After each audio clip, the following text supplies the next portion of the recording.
Well, yeah, y'all doing out there this morning? It's a little gloomy this morning. I'm feeling gloomy on the inside and on the outside, and feeling a little beat up. And it's my oldest sister, Lynn Bunting. It's September 8th, 2018. So if she would have lived, she died 10 years ago. She'd have been 59 years old today. So today would have been her birthday. Now I think about her on a days like today. I think about what happened to her. I think about what happened to me. And it draws into what happened last night, early this morning. So I'm going to talk about it, y'all. I got to make some lemonade out of this. This one's hurting me. This one's hurting me deep. It ain't just my face. It ain't just my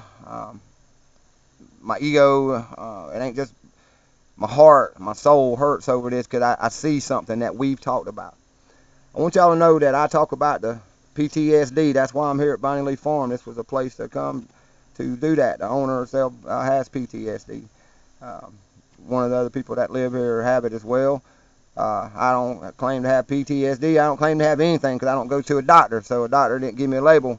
But at one time I did go to a doctor, and they told me that I was crazy, and they told me that I had schizoaffective disorder, and they tried to put me on Seroquel and a bunch of different kind of antidepressants. And then my depression was showing. It actually the depression from the death of my sister in 2008. I went from 2008 to 2009 in a blur. I don't even remember it. I can't even tell you any events that happened. Just deep depression from the loss of a sister. Because other than that, everything was, other than being, 40s, everything was fine in my life, working and doing great.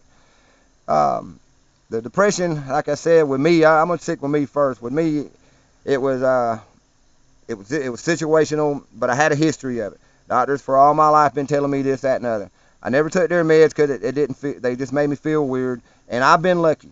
And I'm just gonna say it like it is. I've always been able to just burn a little bit of smoke, which is cannabis. I've always been able to burn a little bit of cannabis and usually stay chill, not have any problem. It would take care of the things that you would use for Paxil, for me personally, Paxil, Xanax, even some of the painkillers, some mild painkillers, I wouldn't take as long as I had some stuff. So that's what I wound up doing because of what happened here. But at one point they had me on all these drugs, and um, I went from, like I said, about 2009 now when I got labeled with the depression from no, she died on Thanksgiving 2008. So from 2009 to um, they started putting me on the medication. By 2011, I saw that it was killing me, and I went out to Australia. Now, I'd already been on pain meds and Xanax for a long time before that had happened, before she had died. So I was 10 years on these. I quit the Seroquel that they had given me, and it was some kind of antidepressant. I can't. They're all 6 of one, half a dozen other. They all have fluoride in them. So, but I went out to Australia, y'all, and I had a brother drop me off at a remote little park out there, and had one little picnic table at it, and then there wasn't nothing else around. I think a school bus came by one time a day because the man was going to work, and a friend of ours, and a mutual friend of mine, would actually had a man wave, and he could see us out there. He wouldn't raise no alarm. But I told him I needed a few weeks to myself. So I went out there, and um, I didn't take any opiates. I was taking 10 milligrams. Okay, here's what I was taking. I was taking 160 10 milligram hydrocodones a day. But anybody that takes pain meds knows that that was more about 400 or 500 a month, not 160 a month. Um, so I'm coming off opiates, and then I was also taking 3 1 milligram Xanax a day. That's how crazy they thought I was, and they were trying to keep me calm. So I go up on this mountain and literally bleed it out, just sweat it out, crap it out, puke it out. I had the Manning River was right down below me, and this part of it was very clean water. I drank right straight from this river. Matter of fact, it was the Nowandock River. I'm sorry, not the Manning River. It was the Nowandock River. I actually felt like I had a spiritual connection with this river and that it healed me. It was also where I was in the middle of Australia, and even though this was just like I said, about 7 years ago, the mother was so strong in Australia. Those people are so very lucky to have such a good energy and an old earth energy because it's one of the oldest continents. I felt it. It came to me again like it did when I was a child, and I ain't looked back since. So that's kind of like my poor sob story and how it turned into a success story. But I would never recommend somebody quitting their drugs like that. And this is where I'm getting at. Now let's jump to that 2008 thing. my sister Lynn, I'm gonna tell y'all how she died, y'all. She died from a cocktail overdose, as you would say. I think it was somehow she had managed to get some methadone in with her regular meds, and it just put her out. And this is somebody that had taken opiates their whole life. She had just won a Social Security disability case, or the judgment went in her favor after like 5 years. She had gotten a settlement and helped everybody out except for herself, and was just enjoying some company one night. It was the end of the week for everybody. Everybody was at the house and getting ready for a big weekend, the Thanksgiving weekend. And somebody slipped by and they handed her a methadone, and she took it. One methadone mixed with what she was doing, a couple beers, y'all. My sister died. But you know, and had just won a case. Everything was in her favor. There was no more sadness in her life. She was helping people. She was getting to be the little wicked goddess priestess that she was. So it was hard. And then, so we'll skip forward to last night. I'm at a place where I said my landowner was gracious enough to let me come here. Things have been actually very good here at Bonnie Lee Farm. I'm not trying to put any damper on this farm or this land or anything going here. I'm telling this story so you'll see the lies, so you'll see what can happen to you. Last night we were talking about the farm business, somebody coming here, somebody that was shady, somebody that had a bad past. So kind of got into it with Paige about that over a little bit. And something triggered in her, and we were both fussing. And, man, she went off, and she beat the hell out of me, spitting on me. Had called the police came. She's sitting down in the jail right now. I think the magistrate's going to do something. She's going to wind up with a domestic violence charge. I mean, she went completely crazy. And I'm not saying, and I want to quit that because I love Paige, and I don't want anybody hating on my sister, because I'm going to tell you why she did this, y'all. She hates those meds she's on. Her and my brother here, and my other sister here, they have to take these things. There's been events in their life. It's crushed people. Some of these things are good for short term, but they know that this Seroquel and this Paxil that she takes has been deeply inset into her, especially the Paxil. It's a very dangerous drug. The Seroquel, you can't off and on it, because sometimes it can, if you take it for long periods of time, especially that XR Seroquel, that extended release Seroquel, and you stop, then you go back, it'll actually sometimes jack you up and make you do the opposite, because Seroquel is like a zombie drug, y'all. For y'all that don't know what Seroquel is. Seroquel was like something they were going to give people in prison back in the 80s to keep them all calm, and somehow it turned into a psychotropic drug. But she takes both of these, and guess what? She started playing with them because she wants to do the right thing.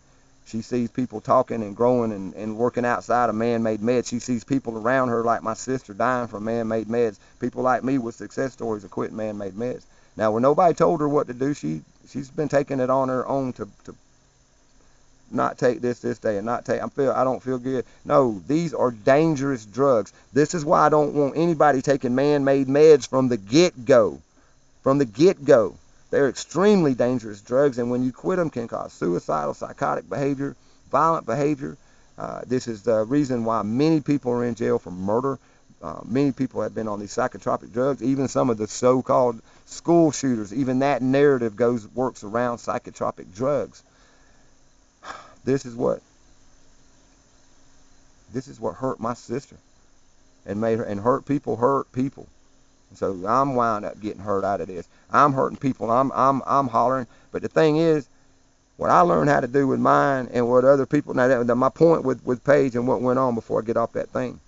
Do not, no matter whatever you do, if you are on these meds, you go back to your doctor that prescribed them to you, and you tell him you want a weaning off program that is safe for you and safe for that drug that you're taking. Okay? Don't ever cold turkey man-made drugs. That's what I'm saying. Your life, you live it. But I'm telling you from my personal experience, it almost killed me in Australia to do what I did. And I came through the fire. I'll never take drugs again. I mean, I'll never take chemical drugs again. All I'll ever do is smoke weed. I mean, that's all I really need to do in forms of that. The other remedies for ailments and stuff, I've shown you around the meadow. When we've been making videos and talking about it. And that's another thing. She has all that here. There's up and down on the healing, because every time they get to a certain spot, it seems like the man-made meds will not allow you to go and completely find yourself. But I highly recommend it. I'm begging you, never get off your meds. From what happened here last night, please, brothers and sisters, I know this sounds so hypocritical coming from my mouth. Don't ever get on them in the first place. If you're depressed, deal with it then. Uh, don't let them put you on these types of meds. But if you're on them right now, don't look at what I do or have done. No, you go to your doctor. You make a plan, and you tell them you want to start right that day. But even if it's tomorrow, only taking a half dose, you want different prescriptions, whatever. You want the wean down, get off thing. I don't want to see this ever happen to nobody else, because I watched this snap, and I know that she's PTSD, and I know that and she's got the bad form of PTSD. I mean, it's as bad as combat fatigue or anything else. There's some horrible events. This is why I hate all this. I hate it, and I think you hate it too, because I think all of y'all out there have people that take these drugs, and somehow they stayed on them. They had a bad event in life, a death of a child, a death of a loved one, just anything that could be traumatic to a person. They got depressed for a little while. But the meds that the doctors put them on, and because it's money-making industry called depression, and the frequencies that keep you down, and the poor food and the poor water that keep you down, you wind up taking their meds. Well, when you go to take them, you're basically dead, or you're going to kill somebody else. You're either dead or you're going to kill somebody else. That's what I see from depression meds. That's what I see. Now listen, in saying that, I'm a firm believer that drug Xanax that I took, it was misdiagnosed. They were trying to give it to me as a preventative drug. Xanax ain't a preventative drug. You can't take a Xanax and say at 9 o'clock in the morning and say, well, if something bad happens at 11 o'clock, I can deal with it. No, you walk around like all day long. Nothing matters. It don't register with you funny. It don't register with you angrily. It just registers numbly. But Xanax are good if they're not abused. I believe that somebody could actually take a Xanax in the heat of a moment, or while an event happened, like I said, a death of a loved one, some traumatic event. But never given. And then another, given and then weaned off. Xanax is one of those you got to wean off of as well. So, but other than that, I don't believe in any chemical things. I believe that life is hard. It sucks. I believe that they've taught us to be a little bit softer these days because they can't sell medicine for this stuff. It all makes sense. They make plenty of money off us being unhealthy. They make billions of dollars of us being depressed.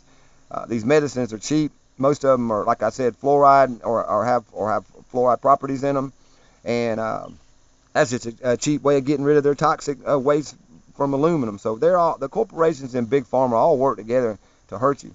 But those 3 events that I just showed you personally in my life, I myself, 11 years on Xanax and opiates and cold turkey, that's one little success story, but I highly recommend that nobody ever do that. And you better have gallons, and I mean complete gallons, hundreds of gallons of clean water to just drink constantly. Even when you can't breathe, you will be drinking water, and that's the best way to flush this out. I believe they got a place over in the Middle East somewhere, or India that does that, and they just drink water and water and water and just completely flush their system out. And I gave you the example of my sister. Now, I was also, y'all, like I said, I had a Ssdi case, and I won it for schizoaffective disorder. But that was because I was taking their meds, and their meds would make me tell the stories of what was going on. I don't know if y'all have ever heard of Neurontin or gabapentin. They're trying to give me that for the nerve damage in my missing toes down here, where the doctor screwed up and just sawed my damn toe off like he shouldn't have. But the nerve damage, I was seeing dead people. I was seeing things all around me that wasn't there. I could tell you all the stories in the world about man-made meds, y'all. Why the hell do you think I'm out here? Why do you think I stepped away? Because they almost put me in that ground.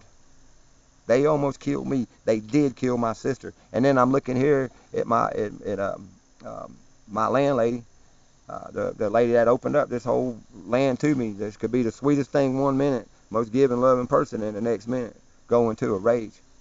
I knew it was coming because the last 4 or 5 weeks she's been screaming at the TV, and it ain't, that's just, you see indicators. Now, there's the other thing I want to get at. We got these people around us, y'all, and they're our loved ones, and we love them very much. But that don't mean that they won't kill us. Also, when the police came, they wouldn't take her in for mental evaluation.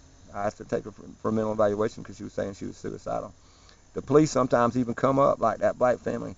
here recently where the father called on the son that had PTSD. Remember that one? And the cops came in and shot the son right in front of the father, man. I mean, the police can't help us.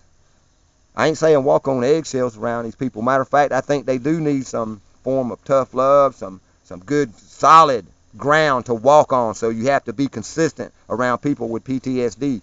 But I do think as brothers and sisters and family members that we can look at our loved ones and try to figure out their triggers.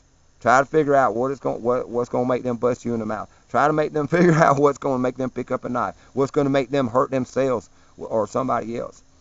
Maybe as we work around it, then we can put together the big picture of this person and see where whatever it is that crushed them, the tragedy or whatever that has hurt them so bad, we can help with or talk to them about in different ways. Also, I'm just going to throw this out there for a factoid, I guess, and I hate that word, but just for something that's very, very truthful and even being used by the United States federal government right now, and that is psilocybin mushrooms to help treat PTSD. Not by going out and tripping, but taking mild doses of psilocybin mushrooms. I think they call it microdosing sometimes, and coming to terms, and maybe even having one experience with inside your own mind and going to a level of insanity that you were at to get insane to come back on the path. Mushrooms will help you come back on the path, and I'm sorry, that's proof from 10, 12,000 years, y'all, probably even longer, but documented history shows that psilocybin mushrooms help people regain where they had lost their life or their thought process or the way they were living. It can help people out of depression. But man, we're only giving these fake drugs that almost got, man, I ain't gonna lie, y'all. She the guy had anything in her hand at that time, and I bet you, I swear to God that she would tell you, she would have probably stabbed me or killed me. She don't keep a gun around because she knows this. I thought it was because she'd hurt herself. It's because some people will hurt other people. They were hurt by people. This crazy woman in Australia told me something one time, and it stuck with me. And I was like, wow. I mean, I was like 48, and she was like, hurt people, hurt people. And that was her excuse for busting me in the mouth. She knocked out a damn tooth back here. That Australian woman leered back and just busted me in the mouth. Absolutely no reason. Another mental patient, I don't know why I got all these crazy women around me, from my mom all the way to faithful. But man, there you go. So we can work around them to a certain extent, but maybe we should pay a better attention, because I'm going to let you know, when you call that police, they ain't going to do nothing about it. She don't need to be in a jail cell. She needs to be in a doctor at a hospital. It's a mental thing. She has the coverage for it, Ssdi, she has Social Security Disability Insurance, so she's got the medical way of taking care of this, even though it's the man's way. Now, the other thing I was going to say about the Ssdi, and I just want y'all to remember this, and I believe this I believe this very much, almost 100%. If anybody if you go out and you pursue a Social Security disability case through the United States federal government, you are likely to have just ended your life as you know it. So you better really be disabled. And I'm not meaning, like, don't go in there for these mental disabilities. Try to defeat that yourself. Because I have noticed, and you should have noticed, a large trend in people getting the Ssdi through the federal court system and then dying. Or then you never see them again. You'll have a friend and tell me you don't have, and some of y'all tell me, you can be honest about it. You don't got to give nobody's name. This ain't no shaming thing. I feel sorry for these people. They need some help trying to save their lives and our lives. But tell me anybody out there that's got people that just sit in a chair all day and they either stare at a computer or they're staring at a TV and they're fussing. They're talking to it like it's real. I mean, and you can even stop and watch these weird behaviors. These people have lost it. They just need some help getting back. Because you want to know what? I am one of those people. I was depressed. I sat in a room. You can ask anybody in my family. And I had a nice desktop back then, so I'd sit at my desktop with a TV over there across from the room, and I'd do my desktop thing and be watching TV, talking to it like it was real, getting involved in politics and in the 24-hour news entertainment channels, and trying to fit in even my whole thought process on conspiracies and good things just went away. But like I said, all the good things in my life that I learned, I was able to go to Australia, and yes, I had to go somewhere and get away, and I thank the mother had Australia is there in a healing place as it is, and that she is so strong over there. And what I needed to do me, I did me. What you need to do you, you do you. But this is for us out here that are dealing with the rest of them. Let's help them get them done too. Just just support them. Just support them the best you can. And listen, we don't want to hurt nobody. Only reason I got beat up is because I don't put my hands on women. I don't put my hands on crazy people. Man, if it had been a man, I guess maybe it would have been different. I don't know, because if it would have been a crazy man, you got to defend yourself. But if you can run faster than some of these people, run. Don't ever stick your face out there, or don't ever say that's the best you got. Because I bet you I never do that again. Listen, very serious matter. I don't like talking about some of my personal business. Um, like I said, I want to say happy birthday. Lynn Bedgood, I love you, sister, and I miss you. That's my true older sister from my family, and hope that what happened to you, sister, and what I'm telling these people right here, I help another situation not happen. Y'all, please watch that Ssdi, please, and watch these depression medications. Some things out there just are worse than the trigger from the original trauma. You get me? It's worse than the original trauma you had. No matter how bad you felt, no matter how sad you felt when that thing happened, no matter how angry or when you snapped, no matter how bad that moment was, the meds in very short term and especially long term if you make it will kill you. It's way worse. You'll feel nothing. It's better to feel a little something than to feel nothing. Bet that. I love y'all. Peace, and don't live in fear. Look out for your brother. Let's do the best we can. Pay attention to these meds, y'all.